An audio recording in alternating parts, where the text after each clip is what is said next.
Financial myths को विशेषज्ञ करेंगे आउट। देखिए मनी मंत्र हर शनिवार सुबह 9:30 बजे सिर्फ डीडी न्यूज पर।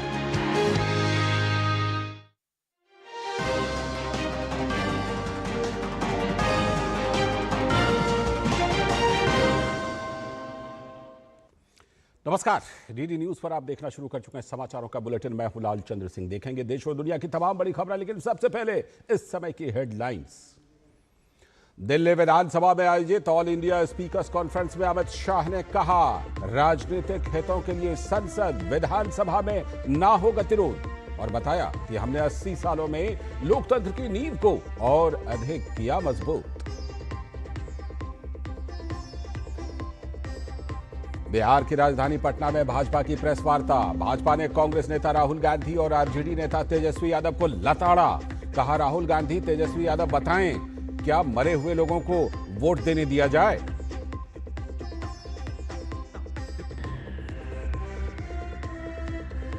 सैन्य क्षमता बढ़ाने में जुटा Bharat. Integrated air defence weapon system का किया पहला सफल परीक्षण। रक्षा मंत्री राजनाथ सिंह ने डीआरडीओ और सेना को दी बधाई।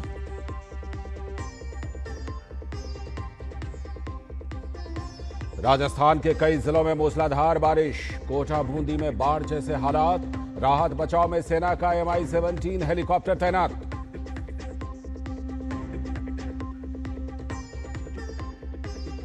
और क्रिकेटर चेतेश्वर पुजारा ने क्रिकेट के सभी प्रारूपों से लिया संन्यास। सोशल मीडिया पर भावुक पोस्ट लिख किया संन्यास का ऐलान।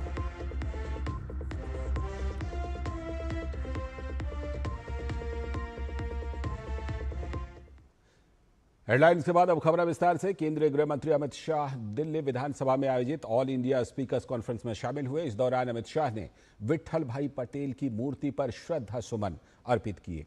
गृह मंत्री अमित शाह ने विट्ठल भाई पटेल पर आधारित एक प्रदर्शनी का उद्घाटन और अवलोकन भी किया। प्रदर्शनी में विट्ठल भाई पटेल के जीवन, संसदीय योगदान और स्वतंत्रता संग्राम में उनकी भूमिका पर फोकस किया गया है। ऑल इंडिया स्पीकर्स कॉन्फ्रेंस देश के पहले निर्वाचित अध्यक्ष के रूप में विट्ठल भाई पटेल के केंद्रीय विधानसभा अध्यक्ष का पदभार ग्रहण करने के शताब्दी वर्ष के उपलक्ष्य में आयोजित किया जा रहा है। सम्मेलन में राज्यसभा के उपसभापति हरिवंश नारायण सिंह, केंद्रीय मंत्री गजेंद्र सिंह शेखावत और किरेन रिजिजू, पूर्व लोकसभा अध्यक्ष मीरा कुमार, दिल्ली के उपराज्यपाल विनय कुमार सक्सेना और दिल्ली की मुख्यमंत्री रेखा गुप्ता भी शामिल हुई। इस 2 दिवसीय सम्मेलन में राज्यों के विधानसभा अध्यक्ष और उपाध्यक्ष भी भाग ले रहे हैं। इस दौरान विट्ठल भाई पटेल पर डाक टिकट भी जारी किया गया। गृह मंत्री अमित शाह ने ऑल इंडिया स्पीकर्स कॉन्फ्रेंस में देश के स्वर्णिम इतिहास से लेकर स्वर्णिम भविष्य तक का जिक्र किया। साथ ही विधानसभा अध्यक्ष से आग्रह किया कि दिल्ली विधानसभा में दिए गए महापुरुषों के भाषण देश भर की विधानसभाओं में संकलित हों, जिससे देश के युवाओं और विधायकों को प्रेरणा मिले। कई सारे महानुभावों ने अपने अनेक वक्तव्यों से इस सदन के अंदर देश की जनता की आजादी की उत्कंठता, आजादी के लिए इनकी जो एक आस थी, वो आस को शब्दों के माध्यम से देश के सामने रखने का काम करा। मेरा आग्रह है विधानसभा अध्यक्ष जी से कि सारे महानुभाव के विधानसभा में दिए हुए भाषणों का संकलन देश की सभी विधानसभाओं में उनकी लाइब्रेरी में उपलब्ध कराना चाहिए। साथ ही अमित शाह ने कहा कि दुनिया के बाकी देशों के मुकाबले भारत ने अपनी विधायी परंपरा को संजो कर रखा है। विधानसभा का अध्यक्ष सदन का सेवक माना जाता है और निष्पक्ष फैसले लेता है। कई सारे देश हमने देखे हैं जिनकी शुरुआत तो लोकतांत्रिक तरीके से हुई, मगर 1 दशक, 2 दशक, 3 दशक, 4 दशक होते होते लोकतंत्र की जगह अलग अलग प्रकार का काम हुआ। कई सारे देशों में परिवर्तन के लिए खून बहा, युद्ध हुए, विद्रोह हुए। भारत एकमात्र ऐसा देश है विगत 80 साल में जो आजादी के बाद कई सारे परिवर्तन भारत की सत्ता में हुए, खून की एक बूंद बहे बगैर शांतिपूर्ण सत्ता परिवर्तन भारत में किया। और उसका मूल कारण है कि हमने हमारी विधायी परंपरा को बहुत अच्छे तरीके से संजोकर रखा है। समय समय पर समय अनुकूल हमने परिवर्तन भी किए और उसमें सभापति की भूमिका जो न्यायाधीश की है उसका बहुत बड़ा योगदान है, क्योंकि निष्पक्षता और न्याय यही दो स्तंभ है जिन पर अध्यक्ष की गरिमा टिकी हुई है। और वहीं केंद्रीय संसदीय कार्य मंत्री किरेन रिजिजू ने ऑल इंडिया स्पीकर्स कॉन्फ्रेंस में कहा कि संसद और विधानसभा संसदीय लोकतंत्र के केंद्र बिंदु हैं। उन्होंने कहा कि संसद और विधानसभा का सुचारू रूप से चलना और सक्रिय रहना बहुत जरूरी है। किरेन रिजिजू ने कहा कि विपक्ष सरकार की आलोचना कर सकता है, लेकिन काम में बाधा डालना यानी देश को काम ना करने देना गलत है। पार्लियामेंट्री डेमोक्रेसी में पार्लियामेंट और असेंबली ही केंद्र बिंदु है। यहां देश का सोच विचार वहां सम्मिलित होकर के झलकता है। अगर पार्लियामेंट ठीक से नहीं चलेगा, असेंबली ठीक से नहीं चलेगा, तो आप सोच लीजिए लोकतंत्र पर कहीं ना कहीं सवाल निशाना खड़ा हो जाएगा। पार्लियामेंट और असेंबली चलना और वो भी जीवंत, वाइब्रेंट होना बहुत जरूरी है। और अब अगली खबर, प्रधानमंत्री नरेंद्र मोदी को लेकर आरजेडी के नेता तेजस्वी यादव की टिप्पणी पर भाजपा ने तीखी प्रतिक्रिया दी है। वरिष्ठ भाजपा नेता रविशंकर प्रसाद ने प्रेस कॉन्फ्रेंस कर तेजस्वी यादव के प्रधानमंत्री नरेंद्र मोदी पर आपत्तिजनक बयान की कड़े शब्दों में निंदा की। साथ ही उन्होंने तेजस्वी के साथ नेता प्रतिपक्ष राहुल गांधी से भी माफी की मांग भी की। जिस नरेंद्र मोदी जी को देश की जनता ने 3 बार प्रधानमंत्री चुना है, जो आज दुनिया के लोकप्रियतम नेता हैं, जिनकी अगुवाई में भारत की अर्थव्यवस्था कहां से कहां पहुंच गई है, उनको आप कहते हैं इनके झूठा नहीं देखा। तेजस्वी यादव, मैं बहुत भर्त्सना करता हूं, आपको इस शब्द के लिए माफी मांगना चाहिए। इस बीच निर्वाचन आयोग ने बिहार में चल रहे विशेष गहन पुनरीक्षण यानी एसआईआर के तहत अब तक 98.2% मतदाताओं के दस्तावेज प्राप्त करने की जानकारी दी है। आयोग ने बताया कि 24 जून से शुरू हुए इस अभियान में अब तक कुल 98.2% मतदाताओं के दस्तावेज जमा हो चुके हैं। केवल 1.8% मतदाताओं के दस्तावेज आने बाकी हैं। 60 दिनों तक चले इस अभियान में प्रतिदिन 1.64% की दर से दस्तावेज प्राप्त किए गए। मुख्य निर्वाचन पदाधिकारी सभी जिलों के डीईओ, 243 ईआरओ, 2976 एईआरओ, 90,712 बीएलओ और 12 प्रमुख राजनीतिक दलों के प्रतिनिधियों की सक्रिय भागीदारी से यह प्रक्रिया तेजी से पूरी की जा रही है। आपको बता दें कि बिहार में 7.24 करोड़ मतदाता ड्राफ्ट मतदाता सूची में शामिल हैं। अब तक केवल 0.16% दावे और आपत्तियां प्राप्त हुई हैं। वहीं 18 वर्ष पूर्ण करने वाले 3,28,847 नए मतदाताओं ने भी अपने फॉर्म 6 और घोषणा पत्र जमा कर दिए हैं। दस्तावेजों का सत्यापन 25 सितंबर तक पूरा कर लिया जाएगा और अंतिम मतदाता सूची 30 सितंबर को प्रकाशित की जाएगी। निर्वाचन आयोग ने विश्वास जताया है कि जैसे गणना प्रपत्र संग्रह समय से पहले पूरा हुआ था, वैसे ही दस्तावेज संग्रहण का काम भी निर्धारित समय से पहले ही पूरा कर लिया जाएगा। इसी क्रम में बिहार के भागलपुर जिले में मतदाता सूची के गहन पुनरीक्षण के दौरान एक बड़ा मामला सामने आया है। जांच में 2 पाकिस्तानी महिलाओं के नाम वोटर लिस्ट में पाए गए हैं। खास बात यह भी है कि दोनों महिलाओं के पास आधार और वोटर आईडी कार्ड भी मौजूद हैं और उन्होंने कई बार मतदान भी किया है। मामला सामने आने के बाद गृह मंत्रालय और चुनाव आयोग ने तत्काल कार्रवाई करते हुए उनके नाम मतदाता सूची से हटाने का आदेश दे दिया है। साथ ही चुनाव आयोग और गृह मंत्रालय ने स्थानीय प्रशासन से इसकी रिपोर्ट भी मांगी है। दोनों पाकिस्तानी महिलाएं भागलपुर के भिखनपुर मोहल्ले में रहती हैं। दोनों मूल रूप से पाकिस्तान के पंजाब प्रांत के खुशाब जिले के रंगपुर गांव की रहने वाली हैं। मिली जानकारी के अनुसार फिरदौसिया जनवरी 1956 में 3 महीने के वीजा पर भारत आई थीं। इमराना भी उसी साल 3 साल के वीजा पर भारत पहुंची। दोनों का वीजा खत्म होने के बाद भी वो दोनों अवैध रूप से रुक गईं और भूमिगत हो गईं। तो बूथ लेवल अफसर फरजाना खानम ने कहा कि विभाग की तरफ से उन्हें पाकिस्तानी महिला का नाम हटाने का आदेश प्राप्त हुआ था। आदेशानुसार फॉर्म भरकर नाम हटाने की प्रक्रिया का कार्य किया जा रहा है। मैं बीएलओ हूँ। मैंने एसआईआर के जरिए सत्यापन किया और वहाँ विभाग से हमें लेटर आया।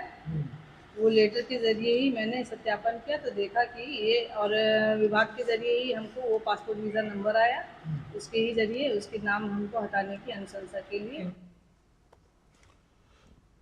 फॉर्मेशन के हिसाब से उनका नाम वोटर लिस्ट में पाया गया था और लोगों ने वेरिफिकेशन के उपरांत उसका फॉर्म 7 है जो नाम डिलीशन के लिए वो भरा गया है। प्रक्रिया पूरी करके सुनवाई करके उस नाम को आवश्यकता अनुसार हटाया जाएगा। आज की एक और बड़ी खबर, रक्षा अनुसंधान एवं विकास संगठन यानी डीआरडीओ ने ओडिशा के तट से एकीकृत वायु रक्षा हथियार प्रणाली यानी IADWS का पहला उड़ान परीक्षण सफलतापूर्वक पूरा कर लिया है।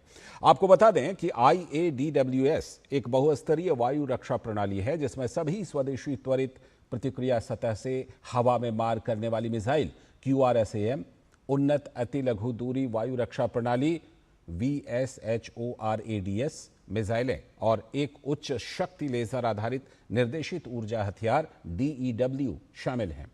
इस सफल परीक्षण पर रक्षा मंत्री राजनाथ सिंह ने सोशल मीडिया प्लेटफॉर्म पर पोस्ट करके लिखा कि मैं IADWS के सफल विकास के लिए DRDO, भारतीय सशस्त्र बलों और उद्योग जगत को बधाई देता हूं। इस अनूठे उड़ान परीक्षण ने हमारे देश की बहुस्तरीय वायु रक्षा क्षमता को स्थापित किया है और ये दुश्मन के हवाई खतरों के विरुद्ध महत्वपूर्ण सुविधाओं की क्षेत्रीय रक्षा को मजबूत करेगा। और रक्षा मंत्री राजनाथ सिंह ने आज राजधानी दिल्ली में गगन यात्रियों के सम्मान में आयोजित समारोह को संबोधित किया और संबोधित करते हुए गगनयान मिशन को आत्मनिर्भर भारत की यात्रा का नया अध्याय बताया। जब हम भारत की स्पेस जर्नी की ओर देखते हैं तो हम पाते हैं कि हमारा कंट्रीब्यूशन केवल स्पेस में उपग्रह भेजने तक सीमित नहीं है। आज भारत चंद्रमा से लेकर मंगल ग्रह तक अपनी उपस्थिति दर्ज करा चुका है।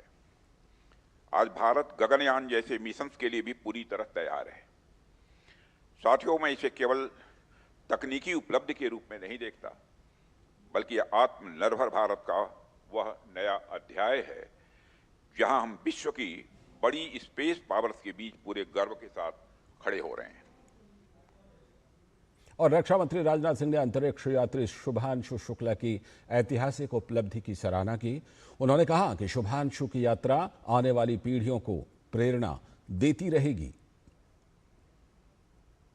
और साथियों, आज हम एक ऐसे युग में प्रवेश कर चुके हैं जहां अंतरिक्ष केवल सैन्य शक्ति या टेक्नोलॉजिकल स्किल को ही सिंबलाइज नहीं करता है, यह मानव सभ्यता की सामूहिक यात्रा का एक नया पड़ाव है।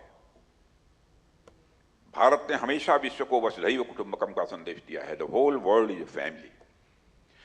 और आज अंतरिक्ष में हमारे वैज्ञानिक और हमारे अंतरिक्ष यात्री उसी संदेश को नई ऊंचाइयों तक पहुंचा रहे हैं। साथियों, ग्रुप कैप्टन शुभांशु शुक्ला की यह यात्रा आने वाली पीढ़ियों को प्रेरणा देती रहेगी। यह बताएगी कि चाहे राह कितनी भी कठिन क्यों न हो, यदि हृदय में श्रद्धा हो और कर्म में शक्ति हो तो आकाश भी हमारी सीमा नहीं रह जाता है। और अब आज की एक और बड़ी खबर, फिजी गणराज्य के प्रधानमंत्री सिथिवेनी लेगामादा राबुका आज से 3 दिनों के भारत दौरे पर हैं। फिजी के प्रधानमंत्री राबुका की ये पहली भारत यात्रा हो रही है। सिथिवेनी लेगामादा राबुका अपनी यात्रा के दौरान पीएम मोदी के साथ द्विपक्षीय वार्ता भी करेंगे। इससे पहले मई 2023 में पीएम मोदी ने फिजी की अपनी यात्रा के दौरान पोर्ट मोरेस्बी में फिजी के प्रधानमंत्री राबुका से मुलाकात की थी। फिजी के प्रधानमंत्री की यात्रा भारत और फिजी के बीच दीर्घकालिक और स्थायी संबंधों को रेखांकित करती है। आज यूक्रेन अपना स्वतंत्रता दिवस मना रहा है और इस खास मौके पर विदेश मंत्री डॉक्टर एस जयशंकर ने यूक्रेन को शुभकामनाएं दी हैं। उन्होंने अपने यूक्रेनी समकक्ष एंड्री सिबिहा, पूरी सरकार और समस्त यूक्रेन वासियों को बधाई दी और दोनों देशों के बीच संबंधों को और मजबूत करने की प्रतिबद्धता जताई। विदेश मंत्री ने सोशल मीडिया प्लेटफॉर्म एक्स पर एनरी सिबिहा के साथ तस्वीर भी साझा की।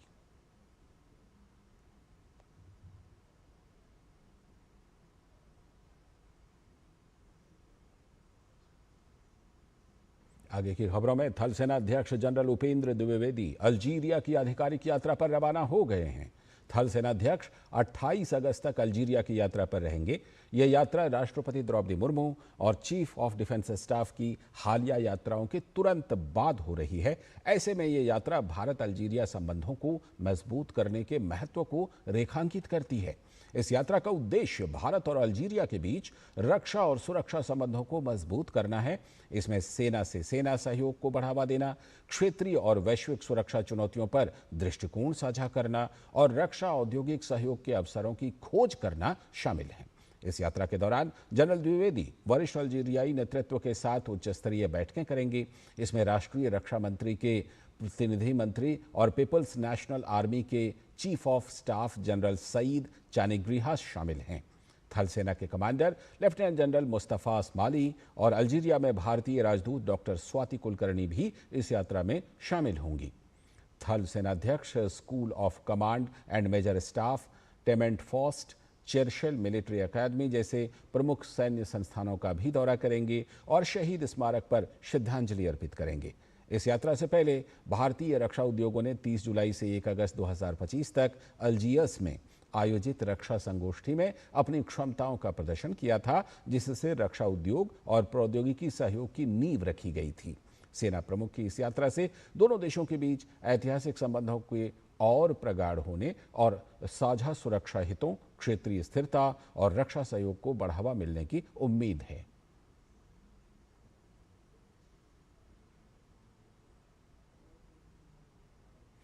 अगली खबर, प्रधानमंत्री नरेंद्र मोदी ने श्री गुरु ग्रंथ साहिब जी के प्रकाश पर्व के मौके पर देशवासियों को शुभकामनाएं दी हैं। उन्होंने सोशल मीडिया प्लेटफॉर्म एक्स पर लिखा, श्री गुरु ग्रंथ साहिब जी के प्रकाश पर्व के पावन अवसर पर अभिवादन।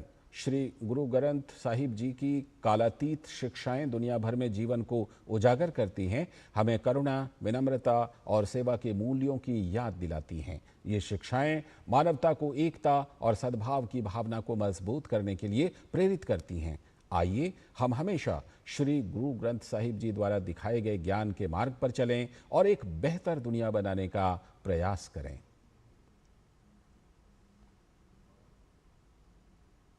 आगे बढ़ने से पहले वक्त आ गया एक छोटे से ब्रेक का।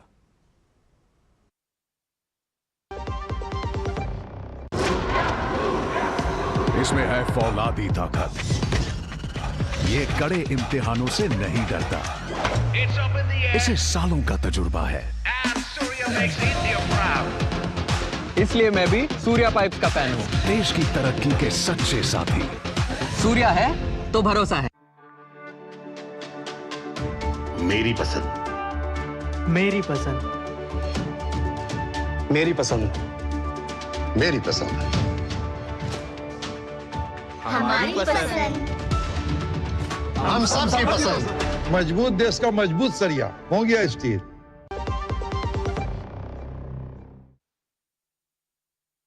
आगे की खबरों में, ऑनलाइन गेमिंग और मनी लॉन्ड्रिंग मामले में प्रवर्तन निदेशालय ने बड़ी कार्रवाई की है। ईडी ने कर्नाटक के कांग्रेस विधायक केसी वीरेंद्र को असम से गिरफ्तार कर लिया है और अब उन्हें बेंगलुरु ले आई है। विधायक की गिरफ्तारी पीएमएलए एक्ट के तहत हुई है। आपको बता दें कि इससे पहले हुई छापेमारी में ईडी ने विधायक के ठिकानों से करीब 12 करोड़ रुपए कैश, 6 करोड़ रुपए का सोना और 4 लग्जरी गाड़ियां जब्त की थी। इसके अलावा विधायक के 17 बैंक खातों और 2 लॉकर्स को भी फ्रीज कर दिया गया है। एजेंसी को शक है कि इस रैकेट के तार दुबई से भी जुड़े हुए हैं, जहां से विधायक का भाई कई कंपनियां चलाता है। अब ईडी विधायक से पूछताछ कर मामले की आगे की जांच करेगी।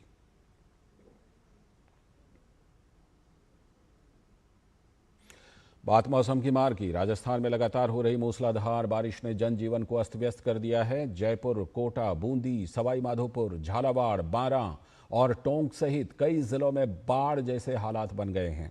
स्थिति गंभीर होने पर मौसम विभाग ने रेड अलर्ट जारी कर दिया है, जबकि बारां, झालावाड़, टोंक, भीलवाड़ा, अजमेर, नागौर और पाली में ऑरेंज अलर्ट और शेष जिलों के लिए येलो अलर्ट भी जारी किए गए हैं। लगातार बरसात से निचले इलाकों में पानी भर गया है। प्रशासन, सेना और अन्य एजेंसी राहत और बचाव कार्यों में लगी हुई हैं।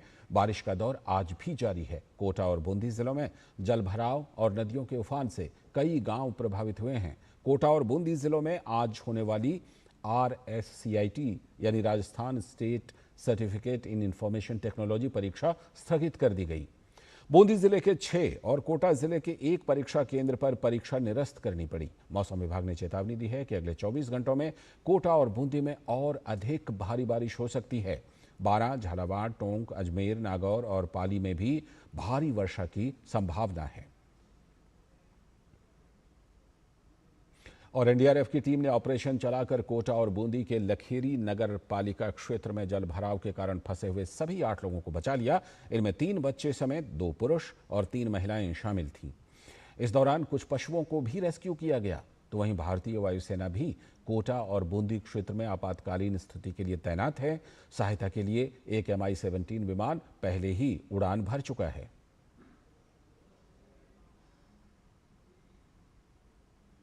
राजस्थान के सवाई माधोपुर में भी लगातार तेज बारिश होने से हालात बिगड़े हुए हैं। कई घरों में पानी घुस गया है।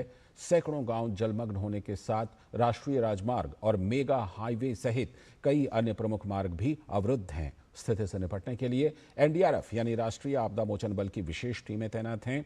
सवाई माधोपुर के ढोनाली गांव में एनडीआरएफ की टीम ने विशेष ऑपरेशन चलाकर वाटर लॉगिंग में फंसे 26 लोगों को रेस्क्यू किया। इनमें 5 बच्चों समेत 10 पुरुष और 11 महिलाएं शामिल थीं।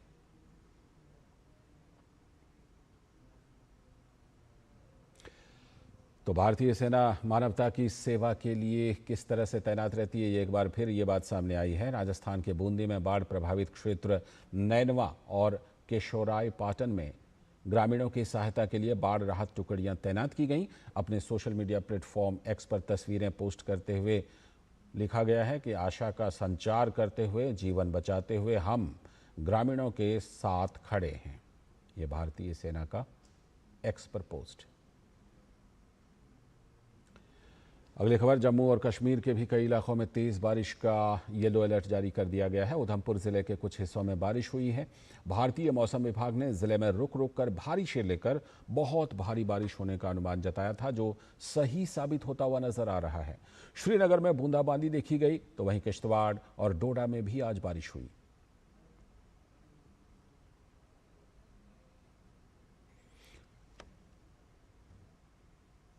और क्षेत्र में लगातार बारिश के कारण नदियां उफान पर हैं। इसके कारण जम्मू पठानकोट राजमार्ग के पास सहार खाद नदी पर बना पुल क्षतिग्रस्त हो गया है।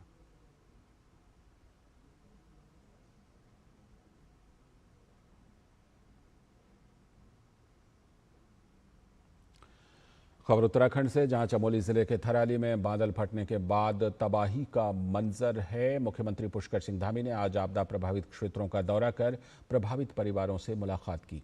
उन्होंने प्रभावितों को हर संभव मदद का आश्वासन दिया। प्रशासन लगातार राहत बचाव कार्यों में जुटा हुआ है। शुक्रवार रात हुई तेज बारिश से कई घर और दुकानें जमींदोज हो गए थे। अब तक एक युवती की मौत और एक बुजुर्ग के लापता होने की खबर है। में काफ़ी नुकसान हुआ है, जान माल की बड़ी क्षति हुई है।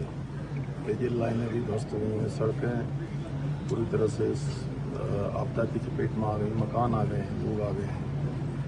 और यहाँ पर थराली में और चेपड़ों में दोनों स्थानों पर लोगों को उनके घरों से भी निकाला है। घायलों को अस्पतालों में भर्ती कराया गया है, एम्स भी भेजा गया है। तो जरूरी सहायता है वो सब की जा रही है। हमारा प्रयास है जल्दी से जल्दी पहले सभी व्यवस्थाएं पटरी पर आएँ, बिजली व्यवस्था है, पानी व्यवस्था है, लेकिन उससे पहले सभी को सुरक्षित स्थानों पर पहुंचाकर जो जरूरी वहाँ पर रहने के लिए, खाने के लिए, दवाइयों के लिए, छोटे बच्चों के लिए दूध इत्यादि सभी व्यवस्थाएं कर रहे हैं।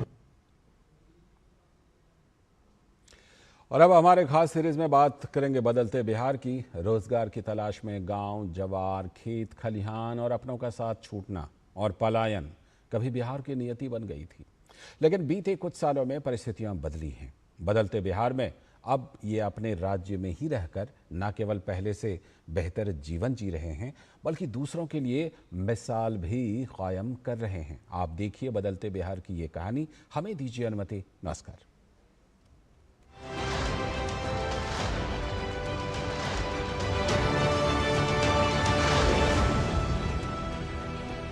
बिहार के कई ग्रामीण क्षेत्रों में कृषि ही मुख्य पेशा है, लेकिन बढ़ती आबादी और घटती कृषि भूमि के कारण सभी को रोजगार नहीं मिल पाता, जिससे लोग पलायन करते हैं।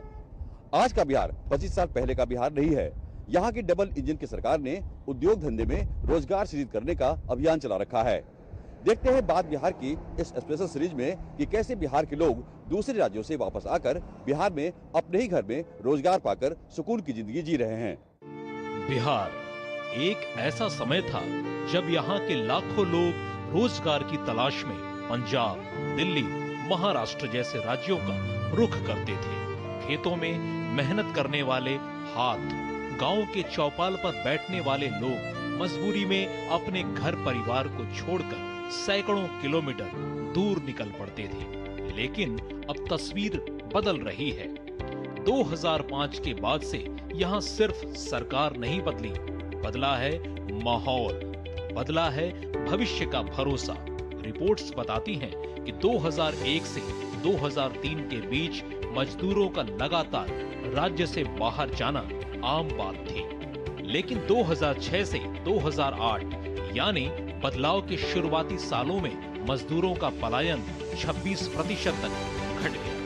पहले तिरपुर में काम करते थे, रहने जहानाबाद जिला के रहने वाला है और वहाँ से ज़्यादा दूर लगता था आने में, 3 दिन लगता था जाने में। यहाँ लोकल में है तो थोड़ा टेंशन नहीं है, अपना घर भी जा सकते हैं समय पर और यहाँ लोकल में कोई तरह की दिक्कत नहीं है। इस बदलाव के पीछे कई वजहें रही। मनरेगा जैसी योजनाओं ने ग्रामीणों को गांव में ही काम दिया। सड़कों और पुलों के निर्माण ने खेत और मंडी के बीच की दूरी घटा दी। छोटे उद्योगों को बढ़ावा मिला और धीरे धीरे मजदूरी का पलायन थमने लगा। नीति आयोग की ताजा रिपोर्ट कहती है कि 2015-16 में जहां बिहार की 51.89% आबादी बहुआयामी गरीबी में थी, आज यह घटकर 34% रह गई है। यानी करीब 2.25 करोड़ लोग गरीबी रेखा से ऊपर आए हैं। बिहार में अच्छा है, बिहार झारखंड में कोई फर्क नहीं है, सब चीज यहाँ सही है। बम्बई में तकलीफ होता था, आने जाने में दिक्कत था, वहाँ के लोग सताते थे, पैसा वैसा सब छीन लेते थे। यहाँ पे रहने के बाद अच्छा है। कई परिवार तो वर्षों बाद लौटे हैं। गरीबी कम हुई है, लोग वापस लौट रहे हैं और यहीं कमाने लगे हैं। वहाँ पे रहने का तो रूम था पर होटल में खाते थे, फिर बाथरूम वगैरह का थोड़ा सा दिक्कत था, पर यहाँ पे कोई चीज़ का दिक्कत नहीं है। यहाँ रहने का भी सुविधा है, खाने का भी सुविधा है, बाथरूम भी फैसिलिटी अच्छा से, हर चीज़ का सुविधा यहाँ पे मिलता है। यहाँ से कोई दिक्कत नहीं है, यहाँ पे बहुत कंफर्टेबल है हम लोग। गांव में बदलाव साफ दिखता है। खेतों में काम करने वाले मजदूर अब अपने ही गांव में रोजगार पा रहे हैं। बच्चे अपने माता पिता के साथ बड़े हो रहे हैं और छोटे व्यवसाय पनप रहे हैं। अभी हम फतुआ जिला पटना में फतुआ में हाई स्पीड कंपनी में काम कर रहे हैं। बहुत फर्क है सर, यहाँ अपना गांव से 20-25 किलोमीटर के अंदर में है, वहाँ तो 1680 किलोमीटर था मुंबई, तो वहाँ से तो बहुत बेहतर है। हम यहाँ घर परिवार के सब लेकिन बच्चे के साथ में रहते हैं और यहाँ बच्चा भी पढ़ता है मेरा। अभी यहाँ ठीक ठाक चल रहा है सब काम। आज का बिहार पहले से कहीं ज्यादा जुड़ा हुआ, ज्यादा सुरक्षित और ज्यादा अवसरों वाला है। यह बदलाव सिर्फ सरकारी आंकड़ों में नहीं बल्कि गांव के हर घर में महसूस हो रहा है। बिहार में लोकगीत की एक विधा है पूर्वी। इसमें नवविवाहिता युवती के दर्द को दर्शाया गया है कि कैसे शादी होते ही उसका पति रोजी रोजगार की तलाश में पत्नी को छोड़कर परदेश कमाने चले जाता है। पूर्वी में कलकत्ता शहर का जिक्र जरूरी है क्योंकि उस समय बिहार वासियों के पलायन का मुख्य केंद्र कलकत्ता ही था। आज बिहार बदला है, माइग्रेशन की जगह रिवर्स माइग्रेशन ने ले ली है। बात बिहार की में बस आज इतना ही। कल फिर रिवर्स माइग्रेशन पर लेकर आएंगे फिर एक नई सफल कहानी। आप देखते रहिए डीडी न्यूज।